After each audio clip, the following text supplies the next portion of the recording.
How would you all feel if the person next to you was given preference for a position or job because of their race or ethnicity? Racial inequality has always been an issue in the United States. Currently, the word privilege has a very negative connotation in our country, and rightfully so. Specifically, white privilege and how realistic it is a heated debate going on right now. Minorities feel as though they are not being given equal opportunity in many aspects of life, including in university applications, job applications, etc.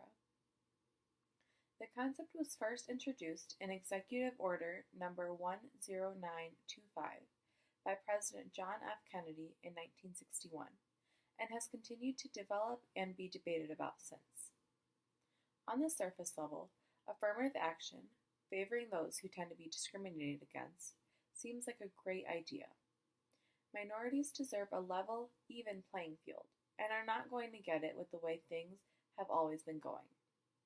However, affirmative action is not an effective means to equal opportunity and solving the racial inequality problem in the United States, and should not be relied upon to help minorities receive equal treatment in society.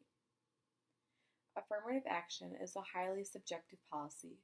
It destroys the idea of meritocracy, and it allows for the preferential treatment on the basis of race, ethnicity, or gender.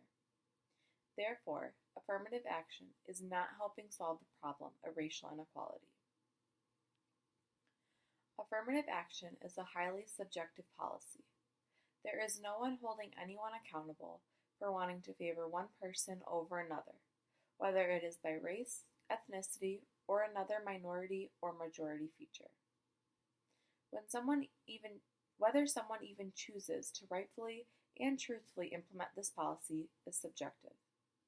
Any company or institution can claim they participate in affirmative action, but how can we tell? There is no way to test or prove whether someone is actually utilizing affirmative action in their decision to accept or deny an applicant. So, affirmative action is not effective because with how subjective the policy is, there is just no way of telling if it is making a positive impact or not in the lives of minorities. Affirmative action destroys the idea of meritocracy. To be a competitive applicant for any position, you must work hard. To be given preference over someone else based off of the color of your skin, you receive an unfair advantage.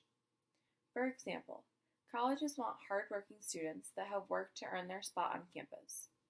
However, if two students with identical academic stats were accepted or denied based off their race or ethnicity, it diminishes the idea of working hard and earning what is rightfully yours. Minorities want a level playing field, not special treatment or unfair advantages. Affirmative action allows for the preferential treatment of people based on the basis of race, ethnicity, and or gender. As a minority myself, I too would like to be treated fairly and equally as the majority. However, benefiting from affirmative action is really just me receiving special treatment for the color of my skin as well as my background. As stated before, minorities are not looking for preferential treatment. We simply do not want to be discriminated against for our backgrounds. Affirmative action is a policy for a higher up to view me and the applicant next to me as separate, based solely on our biological origins rather than on our credentials. Affirmative action is a policy with the best intentions put forth. However, its implementation does not successfully resolve the problem of racial inequality in the United States. By definition, affirmative action favors those who tend to be discriminated against. We as a country need to move away from preferencing people at all, whether that is to a minority or a member of the majority. Once we're able to do that, it is only then that we will be able to move in the right direction for greater change and progression in the United States. Thank you.